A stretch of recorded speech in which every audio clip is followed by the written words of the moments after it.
আপনি শেষ কবে গাছ থেকে ফল পেড়ে খেয়েছেন, কিংবা কুয়োর জল শেষ কবে খেয়েছেন? আমরা যখন প্রকৃতি থেকে ধীরে ধীরে দূরে সরে যাচ্ছি, ঠিক তখনই ভারতের প্রতিবেশী দেশের সঙ্গে আরও আষ্টে পৃষ্ঠে জুড়ে রয়েছে প্রকৃতি। আপনি কি জানেন, নেপালের মানুষ প্রকৃতির সঙ্গে এতটাই একাত্ম যে তারা বিশ্বের মধ্যে সবচেয়ে প্রকৃতি নির্ভর জাতি। আর ব্রিটেন, যে দেশ একসময় নিজের বাগানের ঘাস কেটে গর্ব করত, আজ সেই দেশই বিশ্বের সবচেয়ে প্রকৃতি বিমুখ জাতিগুলির মধ্যে একটি। যে মানুষ একদিন গাছের ছায়া বিশ্রাম নিত, সেই মানুষই আজ কাচের জানলার ওপারে প্রকৃতিকে শুধু দৃশ্য হিসেবে দেখে। এই বিচ্ছিন্নতার ছবি ধরা পড়েছে সাম্প্রতিক এক গবেষণায়। ব্রিটেন, যে দেশ একসময় প্রকৃতি ও রোমান্টিক কবিদের দেশ বলে পরিচিত ছিল, আজ সেই দেশ বিশ্বের 61টি দেশের মধ্যে প্রকৃতির সঙ্গে সংযুক্তির দিক থেকে 55 নম্বরে। এই সমীক্ষায় অংশ নিয়েছেন 57,000 মানুষ। লক্ষ্য, মানুষের সঙ্গে প্রকৃতির মানসিক ও সাংস্কৃতিক সম্পর্ক কতটা গভীর তা বোঝা। সাম্প্রতিক এই গবেষণার ফল প্রকাশিত হয়েছে জার্নাল অ্যাম্বিওতে। কি বলছে এই সমীক্ষার ফলাফল? নেপাল রয়েছে প্রথম স্থানে, তারপরেই রয়েছে ইরান, দক্ষিণ আফ্রিকা, বাংলাদেশ ও নাইজেরিয়া। ইউরোপের মধ্যে কেবল ক্রোয়েশিয়া ও বুলগেরিয়া রয়েছে শীর্ষ 10-এ। ফ্রান্স রয়েছে 19তম স্থানে, আর ব্রিটেনের নিচে রয়েছে নেদারল্যান্ডস, কানাডা, সবচেয়ে নিচে রয়েছে স্পেন। বিশ্বের লিস্ট নেচার কানেক্টেড নেশন বা প্রকৃতির সাথে কম সংযুক্ত জাতি।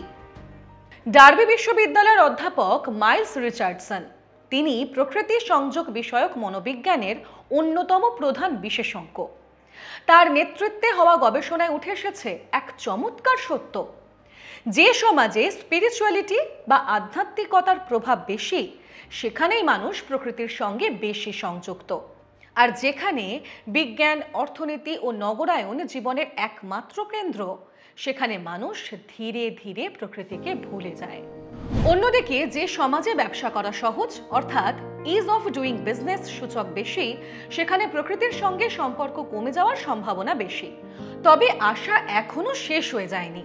গবেষকরা বলছেন, যদি শহরের মধ্যে স্যাক্রেড আরবান নেচার, অর্থাৎ পবিত্রতার অনুভূতি জাগানো প্রাকৃতিক পরিবেশ তৈরি করা যায়, তাহলে মানুষ আবার ফিরে পেতে পারে প্রকৃতির টান। নেপালের মতো দেশে মানুষ এখনো নদী, পাহাড় আর গাছকে ঈশ্বরের রূপে দেখেন। তাদের ধর্ম, সংস্কৃতি আর দৈনন্দিন জীবনে প্রকৃতি একেবারে মিশে আছে। আর ব্রিটেনে প্রকৃতি এখন কেবল উইকেন্ডের ট্রিপ বা ইনস্টাগ্রামের ছবি মাত্র।